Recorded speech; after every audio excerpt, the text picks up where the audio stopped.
이제 열심히 사는 인생은 끝이다. 견디는 삶은 충분히 살았다. 지금부터의 삶은 결과를 위해서 견디는 삶이어서는 안 된다. 과정 자체가 즐거움이다. 그래서 인생이 재미있다. 앞으로는 그렇게 생각하기로 했다. 뿅 하고 건너뛰고 싶은 시간이 아닌 즐거운 시간을 보내야지. 어느덧 잊고 있던 재미가 살아난다. 이게 이렇게 재밌는 거였나? 빨리 완성하고 싶은 조급함은 사라지고 귀찮기만 했던 바느질이 좀 더 길게 계속되길 바라는 지금의 나. 아직 아무것도 완성한 것은 없지만 이것만은 분명하다. 나는 지금 제대로 즐기고 있다. 휴, 하마터면 열심히 살 뻔했다. 책 읽는 자작나무.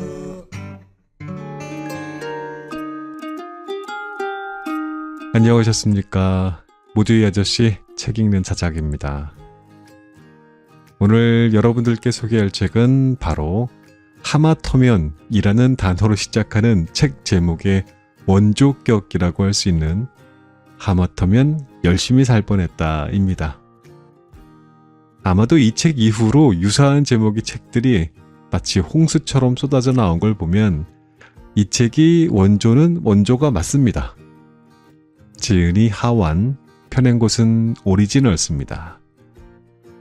이 책이 처음 출간된 게 2018년도였는데요. 그 당시 엄청난 인기를 끌었고 이제 개정 중고판으로 새롭게 들어왔습니다. 저자는 그 시절에 아주 큰 울림을 줬어요, 이 책으로. 그리고 여전히 많은 이들에게 아직까지도 사랑을 받고 있습니다. 이 책 진짜 재밌습니다. 웃깁니다. 일단 제목부터 보세요.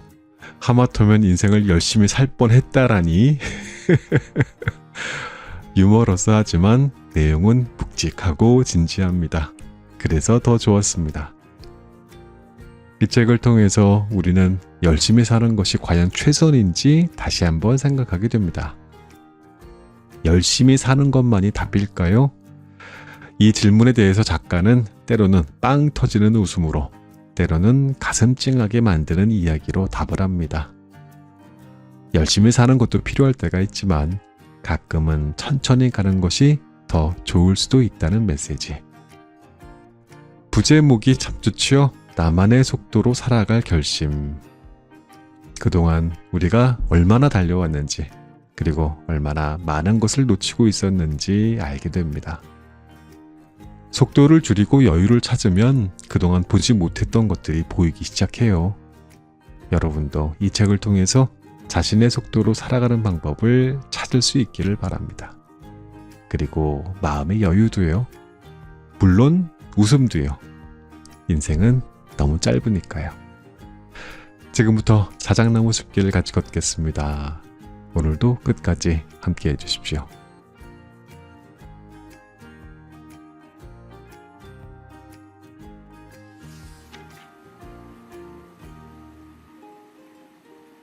노력이 우리를 배신할 때.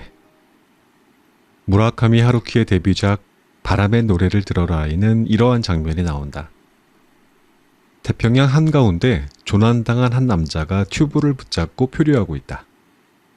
그때 저 멀리서 똑같이 튜브를 붙잡은 한 여자가 헤엄쳐 온다. 그들은 나란히 바다 위에 떠서 맥주를 마시며 이런저런 잡담을 나눈다. 밤이 새도록 이야기를 나눈 후 여자는 어딘가 있을지 모를 섬을 찾아 헤엄쳐 가고 남자는 그 자리에 남아 맥주를 마신다.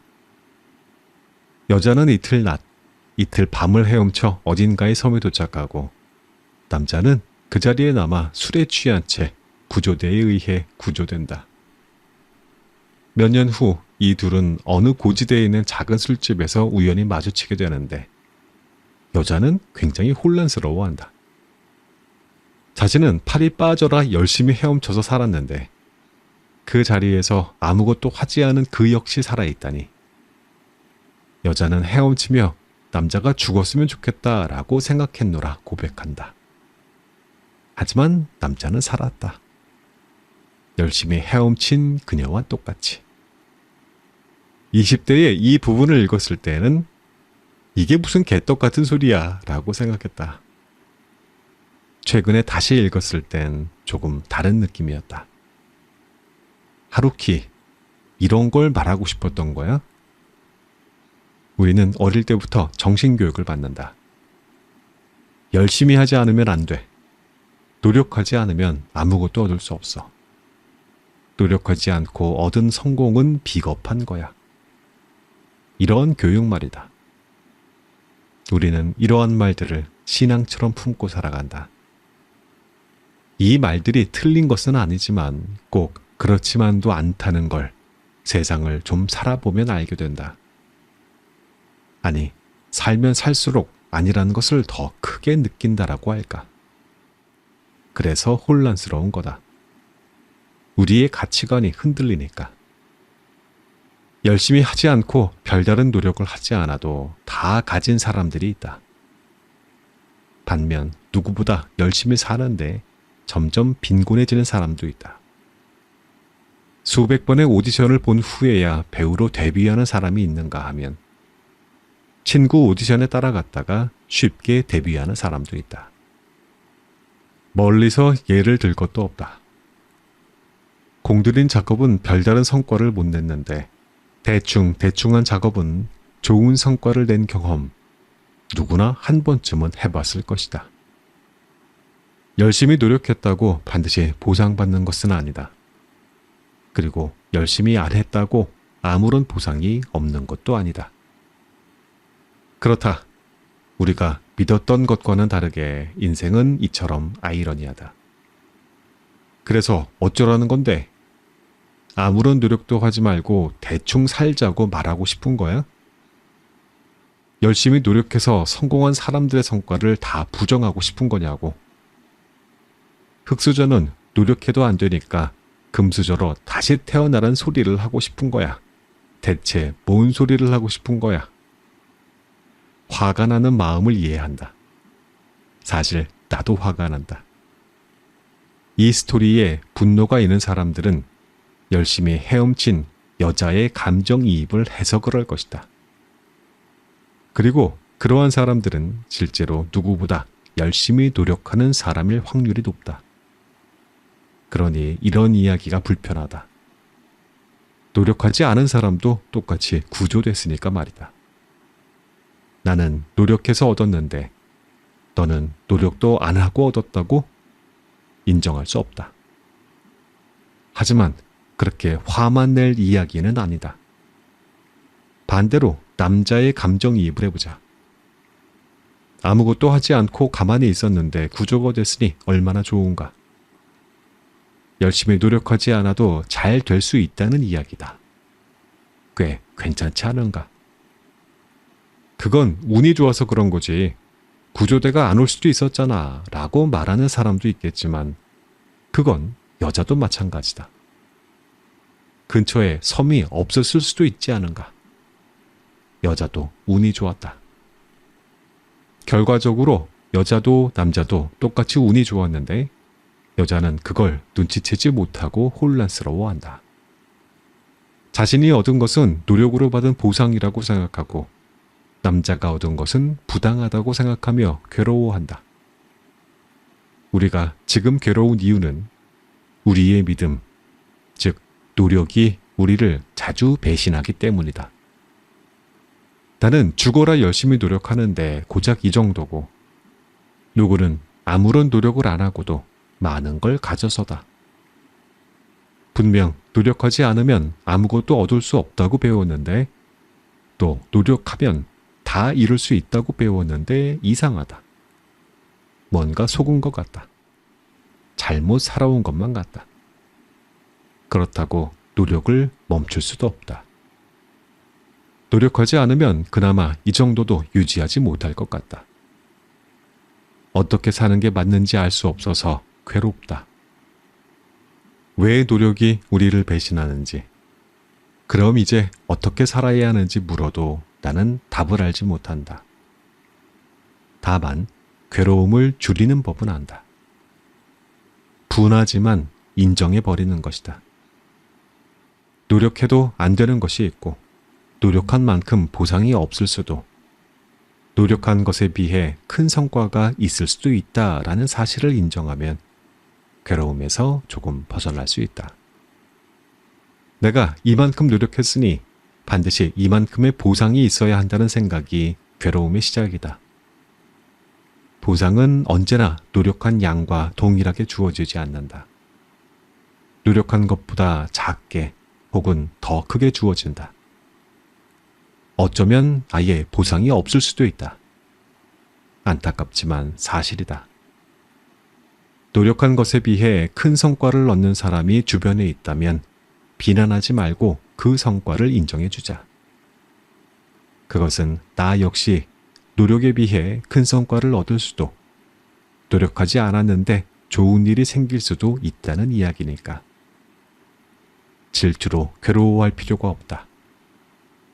그러한 행운을 인정하면 더 많은 행운이 찾아온다나 어쩐다나, 믿거나 말거나. 이처럼 노력은 항상 우리를 배신하기 때문에 노력하면 할수록 자꾸 억울하다고 느낄 수밖에 없다. 소설 속 여자처럼 말이다. 하루키는 억울해하는 우리의 마음을 이상한 방식으로 위로한다. 원래 인생은 공평하지 않아. 노력으로 다 된다는 말도 거짓말이지. 알겠어? 너의 노력이 부족한 탓이 아니라는 이야기야.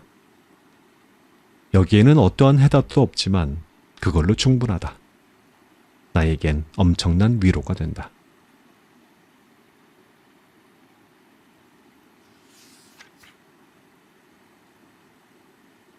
길은 하나가 아니다. 나는 불치병에 걸렸었다. 미대 입시를 준비하는 입시생들 사이에서 유행하는 병이었다. 그 병의 이름은 홍대병. 내가 입시를 준비하던 당시 이 병에 걸려 무려 칠수를 하고 있다는 입시생의 전설이 학원가를 떠돌았다. 농담인지 진담인지 알 수 없었지만 홍대병은 그 정도로 무서운 병이었다. 다른 대학에 붙어도 홍대가 아니면 아무런 의미가 없어 재수를 하고 떨어지면 또다시 도전하고 그렇게 7번, 무려 7년간 입시생 생활을 할 만큼 무서운 불치병이었다. 홍대가 뭐라고? 그런데 그 무서운 병에 내가 걸렸다. 덜컥. 고3 때 홍대 입시를 봤지만 떨어졌다. 다른 대학에 붙었지만 당연히 가지 않았다. 대학의 레벨이 높아진다면 기꺼이 1년을 투자할 가치가 있다고 생각했다. 그렇게 재수를 하고 다시 홍대에 도전했다. 그리고 또 떨어졌다. 이럴 수가. 아까운 내 1년. 하지만 여기에서 포기하면 아무것도 안 된다고 생각했다. 포기하지 말고 끝까지 도전하라고 배웠으니까. 노력하면 안 되는 건 없어. 내 노력이 부족했던 거야. 한 번만 더 도전하자. 투자한 1년이 아까워서라도 포기할 수 없었다. 나는 그렇게 삼수생이 됐다. 아, 나는 멈췄어야 했다. 벌써 삼수라니. 이번엔 꼭 붙어야만 한다. 누구보다 노력했고 누구보다 간절했다. 홍대에 붙게 해달라고 매일 기도했다. 그런데 맙소사 또 떨어졌다. 3번째 낙방. 합격자 발표가 있던 날 밤 나는 동작대교 위에서 차가운 강물을 내려다보고 서 있었다. 내 인생은 끝이라고 생각했다. 그 다리 위에서 인생을 끝낼 생각이었다. 3번이나 도전했는데 떨어지다니 이유가 뭘까? 나보다 못 그리던 애들은 다 붙었는데 왜 내가 떨어진 걸까? 긴장했던 탓일까? 홍대 입시장만 가면 한 번도 제대로 된 실력을 발휘하지 못했다. 아니, 거의 망치고 나왔다. 아, 누군가 실전에서 잘하는 것도 실력이라고 했다. 이유야 어떻든 난 떨어졌고 그것은 곧 실력 부족, 노력 부족을 의미했다. 변명은 필요 없었다. 나는 루저다. 부모님 얼굴을 어떻게 보나 이대로 죽는 게 깨끗한 선택이야. 그래 죽자. 하지만 무서워서 뛰어내리지 못했다. 죽을 용기도 없는 비겁한 나를 마주하니 더 비참해졌다. 울면서 다리를 건넜다. 겨울바람이 차가웠다. 여기가 끝인가 보오. 어쩔 수 없이 다른 대학에 입학했다. 두어 달 다녀봤는데 도저히 적응할 수 없었다. 겨우 여기 오려고 삼수까지 한 거야? 처음부터 네 자리는 여기였어. 주제도 모르고 덤비더니 꼴 좋다. 나를 괴롭히는 목소리 때문에 아무것도 할 수가 없었다. 이대로 루저인 채로 살아가야 하는 건가? 이런 패배감을 안고 평생 살아가야 하는 거란 말인가? 갑자기 오기가 생겼다. 내가 꼭 가고 만다. 그렇다. 그 병은 불치병이었다. 어쩌면 그때 멈췄어야 했는지도 모른다. 나는 부모님 몰래 자퇴를 냈다. 학교에 간다고 거짓말을 하고 다시 입시 준비를 했다. 사수였다. 더 이상 물러설 곳이 없었다. 나에겐 그곳에 가는 것만이 유일한 희망이었고 다른 길은 없었다. 아, 홍대병에 걸려 실수를 했다던 그 입시생, 거짓이 아니었구나. 바로 나 같은 인간이 그런 입시생이 되는 것이었구나. 고작 대학교의 간판을 위해 7년이라는 시간을 보낼 가치가 있을까 싶지만 그때는 그럴 수 있다고 생각했다. 분명 눈에 뭔가가 씌인 게 분명했다. 시간이 흘러 다시 겨울이 오고 홍대 입시를 치렀다. 그리고 그해 나는 4번의 도전 만에 홍대에 합격했다. 이 이야기를 포기하지 않고 도전해서 꿈을 이룬 성공 스토리쯤으로 읽었다면 한참 잘못 읽은 거다. 이건 잘못된 목표가 오직 한 가지 길밖에 없다는 맹목적인 믿음이 얼마나 사람을 피폐하게 만드는지를 보여주는 이야기다. 내가 홍대를 갈망했던 이유는 그것이 내 인생을 바꿔줄 것이라는 믿음에서였다. 어른들은 좋은 대학만 들어가면 인생이 성공으로 끝나는 것처럼 말했다. 그리고 다들 미대 중에선 홍대가 최고라며 입을 모았다. 홍대만 나오면 대기업들이 앞다투어 스카우트 한다는 소문도 들렸다. 바로 저거다. 저기만 들어가면 내 구질구질한 인생도 한 방에 바뀌겠지. 아무도 나를 무시하지 못할 거야. 지금 내 상황에선 저것만이 유일한 희망이야. 그 생각이 얼마나 어리석고 순진한 생각이었는지 아는 데에는 그리 오래 걸리지 않았다. 고생고생해서 홍대에 입학했지만 내 인생은 변하지 않았다. 캠퍼스의 낭만이나 배움의 열정은 개뿔, 오직 학비를 벌기 위한 노동만이 있을 뿐이었고 대기업들이 스카우트 한다는 소문은 말 그대로 소문이었다. 각자 알아서 자기 살 길 찾느라 바빴다. 그리고 나는 길을 잃었다. 4년째 공무원 시험에 낙방하여 자살을 택한 한 공시생의 소식을 뉴스를 통해서 들었다. 어머니와 함께 고향으로 내려가던 고속도로 휴게소 화장실에서 그 청년은 목을 맸다. 얼마나 괴로웠을까? 또 얼마나 죄송했을까? 수많은 젊은이가 공무원 시험으로 몰리는 현실도 안타깝고 거기에서 실패했다고 목숨을 버리는 상황은 더욱 안타깝다. 고작 공무원 시험에 목숨을 버리느냐고. 공무원이 목숨을 걸 만한 일생일대의 일이냐며 이해가 안 갈 수도 있다. 하지만 사람은 무언가에 집착하기 시작하면 다른 것은 보이지도 들리지도 않는다. 나 역시 죽으려 하지 않았나. 조금만 고개를 들고 주위를 둘러보면 다른 길들이 있는데 그때에는 그게 보이지 않는다. 오직 하나, 이 길만이 유일한 길이라 믿는 순간 비극은 시작된다. 길은 절대 하나가 아니다.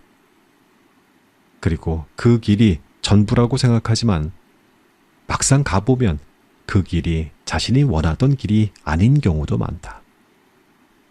나는 절대 포기하지 마라 라는 말을 싫어한다.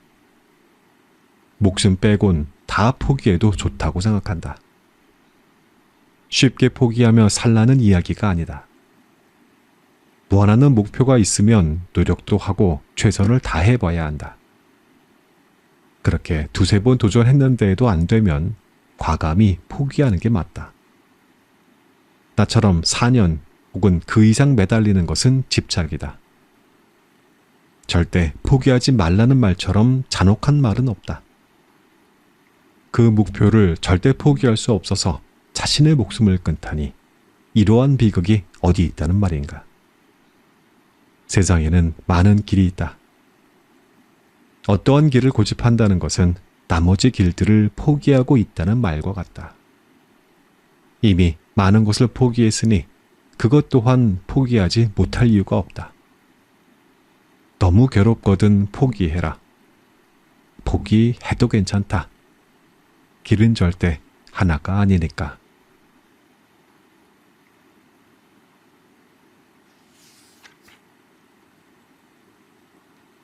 내 열정은 나를 위해 쓰이고 있나?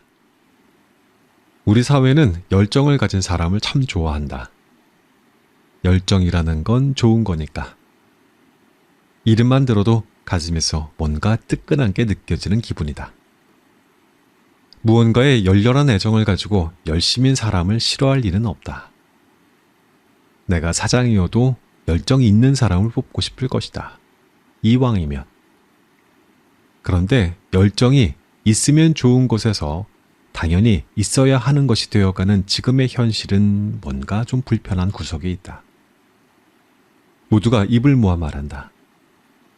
열정을 가져야 한다고. 열정 없인 이룰 수 있는 게 없다고. 열정에 관한 명언과 책들, 그리고 죽은 열정도 다시 살려준다는 강연이 넘쳐난다. 회사는 어떤가? 회사는 사원들이 애사심을 가지고 일에 열정을 쏟길 바란다. 우리의 회사는 열정 없는 사람은 필요 없다고 말한다. 왜냐하면 회사는 돈 때문에 일하는 사람 말고 열정을 가지고 함께 성장해 나가는 사람을 원하기 때문이다. 그래서 오늘도 우리는 열정을 증명해야 한다. 야근으로 말이다.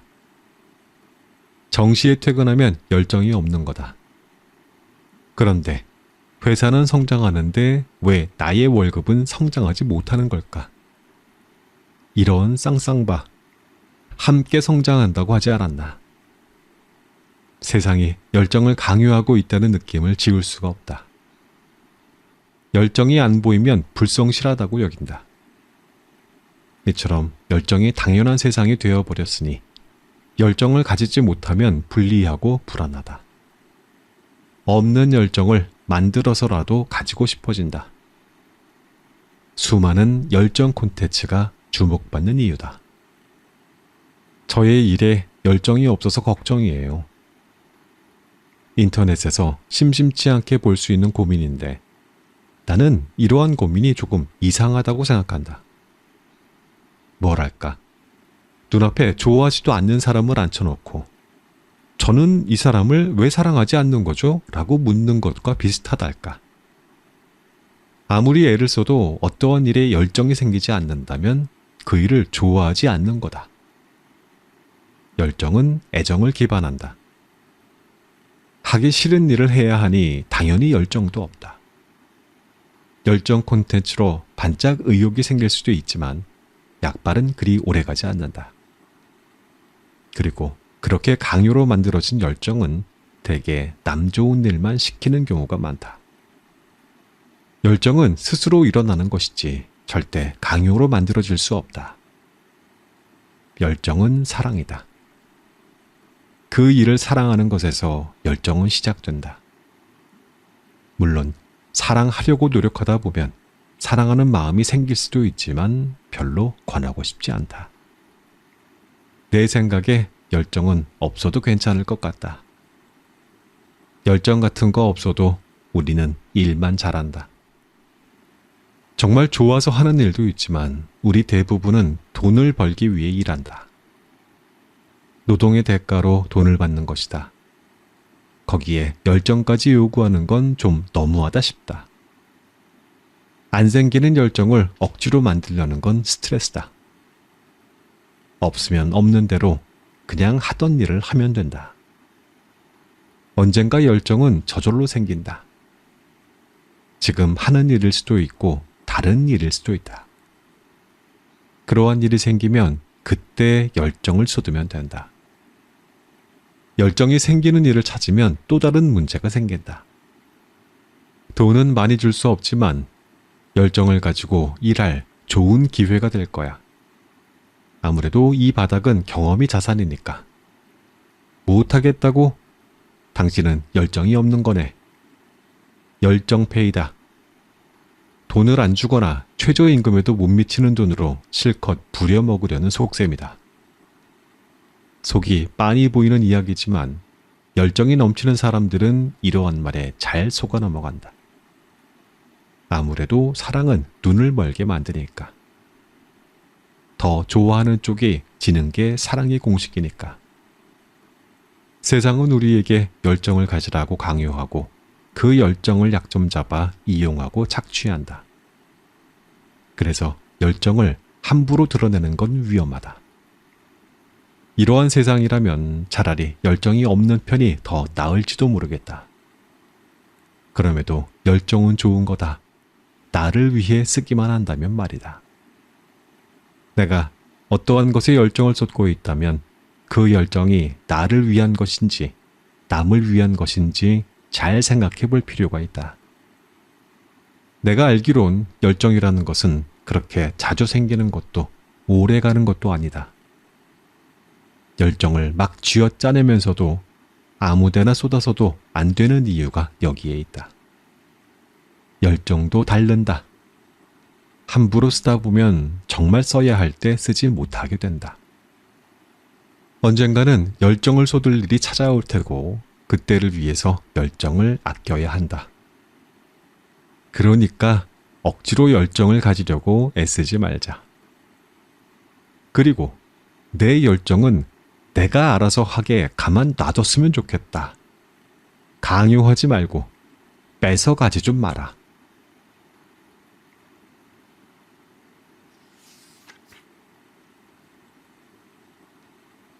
최선의 선택이라는 착각. 청춘. 사전에 청춘이라는 단어를 찾아보면 10대 후반에서 20대에 걸친 인생의 젊은 나이라고 되어 있다. 요즘은 수명도 늘어났으니 30대까지는 청춘이라고 봐주는 것 같지만 40대라면 청춘이라 부르기 민망해진다. 맙소사, 그러고 보니 나는 청춘이 아니다. 내 청춘은 끝났다. 청춘이 끝나서 아쉽기도 하지만 한편으로는 기쁘기도 하다. 그 이유는 청춘의 열병을 심하게 알았기 때문이다. 모든 것이 불투명하고 어둡게만 보이던 시절. 그때는 하고 싶은 것과 현실적인 문제 사이에서 갈팡질팡. 방법도 모르고 용기도 없고 그저 삶에 끌려다니는 기분이었다. 치열하게 고민했지만 자주 화가 났다. 마음처럼 되지 않아서 참 많이도 알았다. 몸은 늘 뜨거웠고 숨은 잘 쉬어지지 않는 시절이었다. 지금은 그때처럼 뜨겁지는 않다. 열이 많이 내렸다. 다행히 열이 내렸다고는 하지만 그 시절에 했던 고민과 불안은 여전하다. 앞날은 늘 불투명하고 현실의 문제들은 한 번도 사라진 적이 없으며 여전히 답도 용기도 없다. 나이가 들어도 삶에 끌려다니는 기분은 여전하다. 나이가 들면 고민도 덜하고 눈앞이 좀 뚜렷해질 줄 알았는데 지금도 똑같다고? 청춘의 한복판에 서 있는 이가 이 글을 읽는다면 아마 절망할지도 모르겠다. 미안하다. 나도 환장하겠다. 수년 전 회사에 다니고 있었을 때의 이야기다. 당시 나는 퇴사를 해야 하나 말아야 하나를 두고 고민하고 있었다. 이상과 현실을 저울질하며 몇 날 며칠을 고민한 끝에 3년만 더 꾹 참고 일해보자고 마음을 단단히 먹었다. 3년 동안 열심히 저축해서 퇴사하자. 그때 프리랜서가 되어도 늦지 않아. 나는 3년 동안의 저축 계획을 세웠다. 안전한 미래를 위해서 현명한 선택이라고 생각했다. 그리고 일주일 후 회사가 없어졌다. 사장님이 직원들을 불러놓고 회사를 접어야겠다고 선언했다. 최근 매출도 감소했고 업계 전망도 안 좋고 기타 여러 가지 이유로 폐업을 결정했다는 이야기였다. 아, 내가 했던 고민은 도대체 뭐란 말인가? 내 현명한 선택과 3년의 계획은 또 뭐였고? 그때 내가 느낀 인생은 내가 생각한 대로 되지 않을 뿐더러 내가 아무리 고민해서 무언가를 선택해도 그 선택이 무의미해지는 순간들이 있다는 사실이었다. 마치 열심히 한 방향으로 노를 젓고 있는데 커다란 파도가 몰려와 나를 다른 곳으로 데려다 놓는 기분이었다. 우리는 인생을 원하는 방향으로 끌고 갈 수 있다고 믿지만 한낱 파도에 휩쓸리는 힘없는 존재일지도 모른다. 물론 나는 운명론자는 아니다. 하지만 인생엔 내가 어쩌지 못하는 부분이 상당히 많다는 점에는 동의할 수밖에 없다. 짝사랑하는 이의 마음을 내가 어찌하지 못하는 것처럼 말이다. 청춘의 열병을 앓던 시절 나는 내 선택에 따라 앞날이 완전히 달라질 거라는 믿음을 가지고 있었다. 그래서 매 선택에 신중했고 겁이 났다. 이 선택이 맞는 선택일까? 잘못된 선택이면 어쩌지? 잘못 선택하면 인생을 망칠 수도 있잖아. 최선의 선택, 후회 없는 선택을 해야 해. 물론 그러한 생각이 완전히 틀린 것은 아니지만 모든 것이 나의 선택에 달려있다는 생각은 참으로 오만한 생각이었다. 내가 아무리 이쪽으로 가려고 해도 큰 흐름이 나를 저쪽으로 데리고 가는 일이 더 많다. 내가 다른 선택을 했어도 결국 지금과 비슷한 모습이지 않을까 하는 생각이 드는 건 그러한 이유에서다. 고민은 필요한 것이지만 분명한 답도 없고 답을 얻었다 한들 그 방향으로 일이 잘 돌아가지도 않는다. 만약 잘 돌아가더라도 꼭 좋은 선택이라는 법도 없다.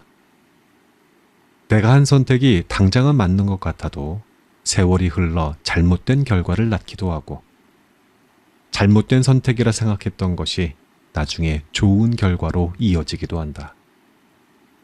결과는 아무도 알 수 없는 것이다.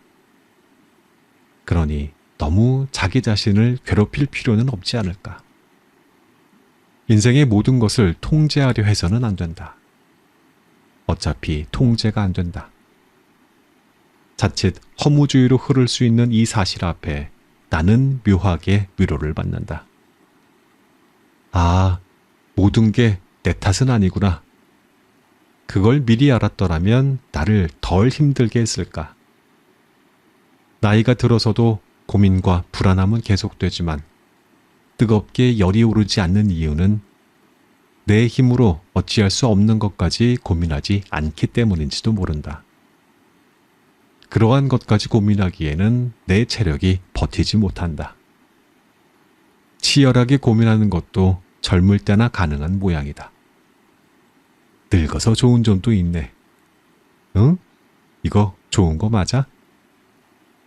청춘의 열병은 지나갔다. 이젠 중년의 위기가 올 차례인가. 인생은 지루할 틈이 없다.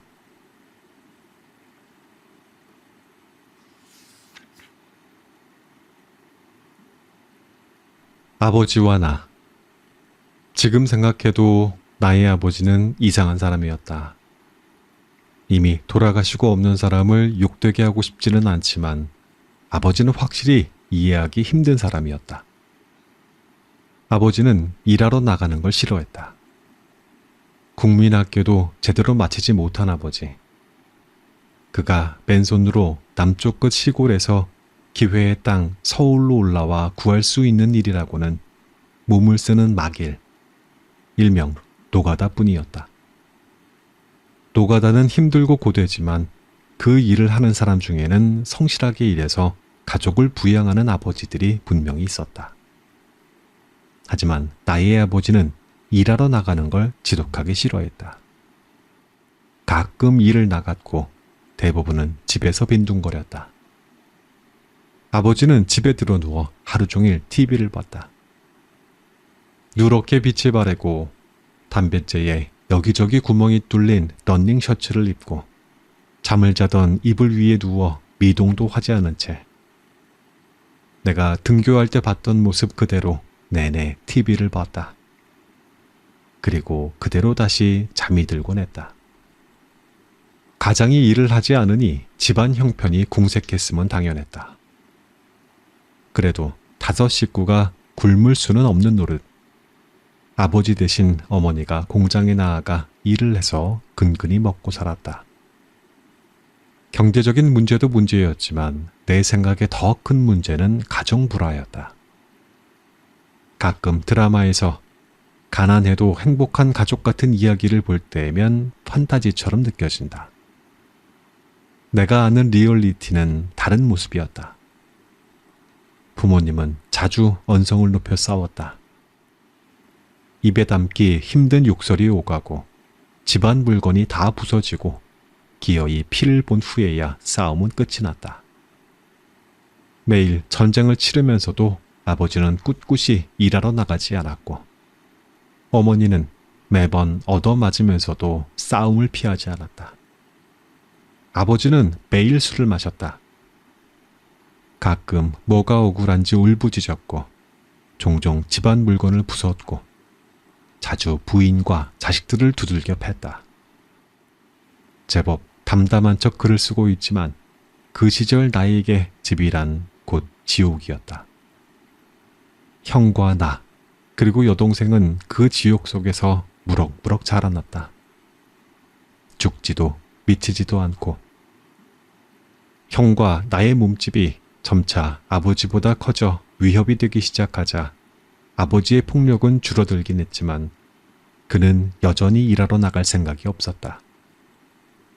폭력으로 존재감을 드러내던 이전과 달리 투명인간처럼 존재감이 점점 옅어지더니 종국에는 사라져버렸다. 나의 아버지는 확실히 좋은 아버지는 아니었다. 돌려 말하지 않겠다. 아버지는 나쁜 아버지였다. 그리고 이상하게 그 시절에는 나쁜 아버지가 많았다. 내가 자란 환경이 그래서 그런지 몰라도 내 친구들의 아버지들 역시 좋은 아버지라는 건 절대 아니었다. 그래서 엄살 부리고 싶지는 않다. 그냥 운이 없었을 뿐이다. 그래도 어린 시절을 생각하면 참담한 기분이 드는 건 어쩔 수가 없다. 나는 그런 아버지를 보며 항상 생각했다. 절대로 아버지처럼 살지 않을 거야. 너는 자라서 내가 되겠지. 겨우 내가 되겠지. 어렸을 때 나는 아버지가 게으르지 않고 부지런히 일을 하면 우리 집도 가난하지 않을 텐데 하고 생각했다. 우리 집이 가난한 건 모두 아버지의 게으름 때문이라고 생각했다. 하지만 그 생각이 참 어리석은 생각이었다는 걸 나중에야 알게 됐다. 아버지가 부지런히 노가를 뛴다 한들 가난에서 벗어나긴 힘들었을 거라는 걸 어른이 되어서야 깨달았다. 나는 가끔 아버지가 느꼈을 무력감에 대해 생각한다. 아버지도 아버지의 아버지로부터 가난을 물려받았고 어떻게 해서든 잘 살아보고 싶었을 것이다. 아버지가 처음부터 일하는 걸 싫어하지는 않았으리라. 힘든 막일로 여기저기 다치고 적은 보수와 주위 사람들의 무시에 점점 지쳐갔을 나의 아버지. 배운 게 없어 다른 일을 할 기회도 방법도 몰라 좌절했을 아버지. 희망이 없는 하루하루를 버티는 자의 절망과 분노. 자기 마음을 표현하는 방법을 알지 못했던 그가 할 수 있는 거라곤 집에 틀어박혀 술을 마시고 울부짖고 자신이 가장 사랑해야 할 사람들을 때리는 것뿐이었다. 나는 삶이 마음대로 되지 않는다는 걸 이제야 안다. 아버지도 삶이 마음대로 되지 않았겠지. 힘들었겠지. 나는 어느덧 아버지의 마음을 이해할 수 있을 만큼 세상에 이리저리 치인 나이가 됐다. 내가 아버지를 이해한다고 해서 그가 갑자기 좋은 아버지가 되는 것은 아니지만 그토록 아버지처럼 살지 않으려 애를 썼건만 나는 돌고 돌아 이곳에 와 있다. 어쩌면 벗어날 수 없는 운명이나 굴레 같은 게 정말 있는지도 모르겠다. 갖은 이유를 붙여 지금 나의 게으른 삶을 정당화하고 있지만 결국 나는 닮고 싶지 않던 아버지와 같은 삶을 살고 있는 것 아닐까. 너도 나랑 똑같은 놈이야. 아버지의 망령이 내 귓가에 속삭이는 밤. 나는 제대로 가고 있는 걸까? 이렇게 살아도 되는 걸까? 아무래도 길을 잃을 것 같은 밤이다.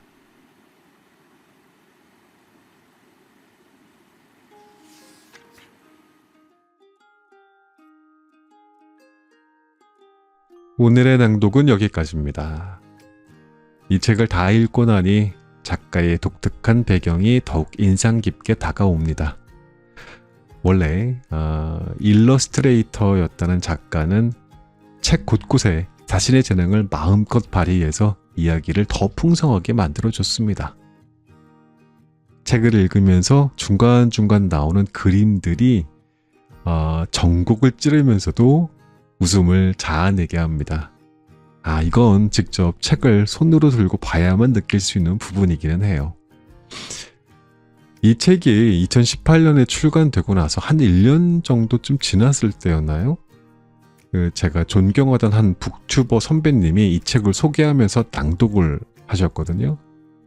그 낭독이 너무 좋아가지고 저도 책을 바로 구입을 했었어요. 갑자기 또 그 시절이 그리워지네요. 그 북튜버 선배님의 구독자가 500명이 채 안 되던 시절부터 제가 그분의 팬이었거든요. 그런데 이 책을 소개한 이후에 그분의 채널이 완전히 폭발적인 인기를 얻게 됐어요. 오늘은 500명이었는데 그 다음 날은 1000명이 되어 있고 그 다음 날에는 5000명이 되어 있는 그런 기적 같은 일이 벌어졌던 때였습니다. 저도 그때 그 기쁨을 함께 나누면서 행복했던 기억이 납니다. 그리고 이제는 제가 이렇게 30만 명이 넘는 구독자를 보유한 채널을 운영하게 되었으니 아이고 그 시간들이 더 특별하게 느껴지네요. 부러움으로 가득했던 그 시절을 떠올리면서 오늘의 제가 있음을 또 감사하게 생각하고 있습니다.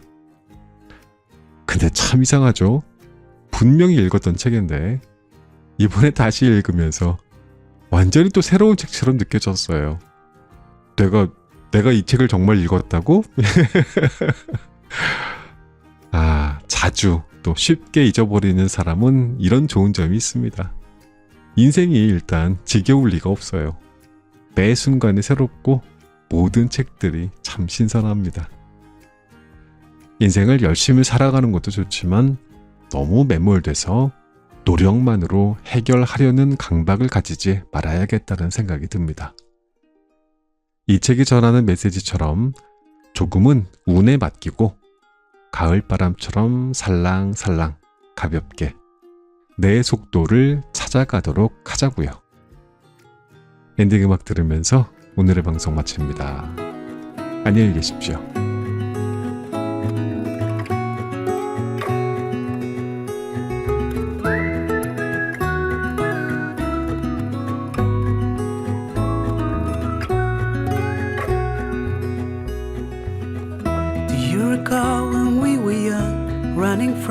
things at once without thinking twice. And I knew it would catch up and that we would be the ones left behind. The stories I've been told, they never seem to leave my mind. And this road that I am on, I gotta stay here for some time.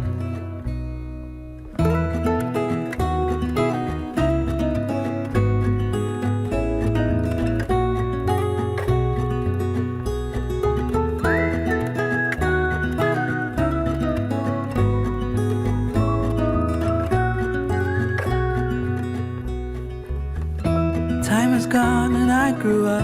I somehow made it through without losing sight. And I still wonder where you are and if you found a way out from the dark. The stories I've been told, they never seem to leave my mind. And this road that I am on, I gotta stay here for some time.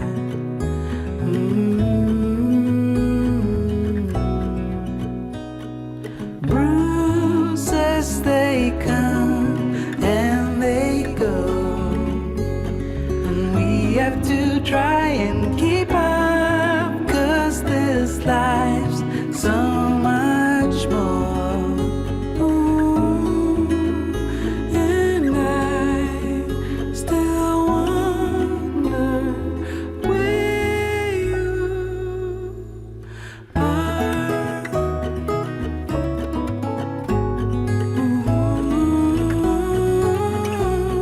If you found a way out, come seek me